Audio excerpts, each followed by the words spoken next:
প্রত্যেকটা মানুষের হৃদয় হলো কবরস্থানের মতো, ভিতরে কি চলে কেউ দেখে না। হয়তো সে হাজারো কষ্ট নীরবে সয়ে যায়, বলার মতো লোক পায় না, কিন্তু উপরের হাসি খুশি চেহারা দেখে সবাই বলে সে অনেক ভালো আছে। পৃথিবীতে এরকম লোক অনেক আছে। আসসালামু আলাইকুম প্রিয় ভাই বোনেরা, সবাইকে আগামী ঈদের শুভেচ্ছা জানিয়ে আজকের ভিডিও শুরু করছি। সম্পর্ক 10 বছরের পুরনো হোক বা 10 মিনিটের জন্য হোক, যেটায় মন দিয়ে বিশ্বাস না থাকলে সেই সম্পর্কের কোনো মূল্য নেই। কারণ বিশ্বাসে সম্পর্ক গভীর হয়, আর অবিশ্বাসে সম্পর্ক চুরমার হয়, আর দুটি নিষ্পাপ হৃদয়কে কাঁদতে হয়। প্রতিটা স্বামীর প্রতি প্রত্যেক স্ত্রীর মনে গভীর ভালোবাসা থাকে, তাহা কিছু স্বামী বুঝে না। স্ত্রী একটু রেগে কথা বললে স্বামী মনে করে তাকে অসম্মান করে, কিন্তু তাই নয়, কিছু রাগের মধ্যে তাকে আদর, যত্ন, ভালোবাসা বা একটু ভালো হওয়ার জন্য শাসন। কারণ স্ত্রীর ভালোর জন্য স্বামী রাগ করে, আর স্বামীর ভালোর জন্য স্ত্রীর রাগ হবে। এটাই বলে ভালোবাসার শাসন, অসম্মান নয়। পৃথিবীতে এই দুজন ভাগ্যের কাছে হেরে যায়, হারিয়ে ফেলে নিজের বাসস্থান। একটা মেয়ে আর একটা কুরবানির পশু। এই দুজনেই ভাগ্যের কাছে অসহায়।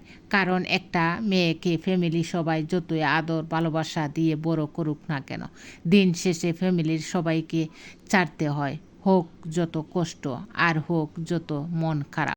আর একটা পশুকে যতই আদর ভালোবাসা দিয়ে লালন পালন করুক না কেন, একদিন না একদিন তাকে ছুরির নিচে যেতেই হয়। দুনিয়ার কি নির্মম পরিহাস, তাই না? ছেলেদের জীবনটাও কম কষ্টের নয়। বিয়ের পর প্রতিটা পুরুষের জীবন শুধুমাত্র সম্পর্কগুলো সামলাতে সামলাতে চলে যায়। তার মা চায় তার ছেলে আগের মতো তারই থাকুক, আর স্ত্রী চায় আবার স্বামী আমাকে অনেক ভালোবাসুক। যত দিন যায় তার দায়িত্ব যেন বাড়তেই থাকে, আর নিজের সব শখগুলো ভুলতে শুরু করে। পরিবারের কথা ভাবতে ভাবতে এক সময় সে নিজেকেই হারিয়ে বসে।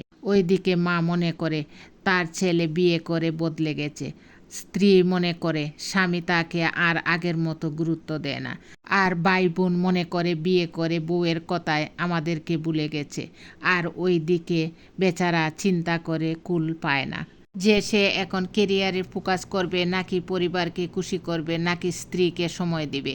এই জন্যই প্রতিটা ছেলেকে নিজের যোগ্যতা তৈরি করে তারপর বিয়ে করানো উচিত, নয়তো পুরুষ পাগল হয়ে যাবার অবস্থা হয়ে যায়।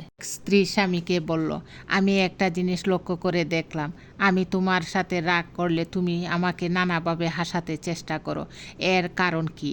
স্বামী বলল, স্ত্রীর মুখে এক টুকরো হাসি আল্লাহর পক্ষ থেকে একটি উপহার। তাই আমি সব সময় চেষ্টা করি তোমাকে হাসি খুশি আর ভালোবাসা দিয়ে খুশি রাখতে, আর এতে আল্লাহ তাআলাও অনেক খুশি থাকেন।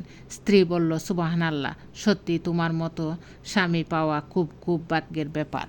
যারা তাদের জীবনের হিসাবটা এখনো মিলাতে পারে নাই, সুখ খুঁজতে খুঁজতে হয়তো জীবনে তারা দুঃখ ছাড়া অন্য কিছু পায় নাই। ধন্যবাদ সবাইকে। ভালো লাগলে লাইক, কমেন্টস ও শেয়ার করে আমার পাশে থাকবেন। আসসালামু আলাইকুম।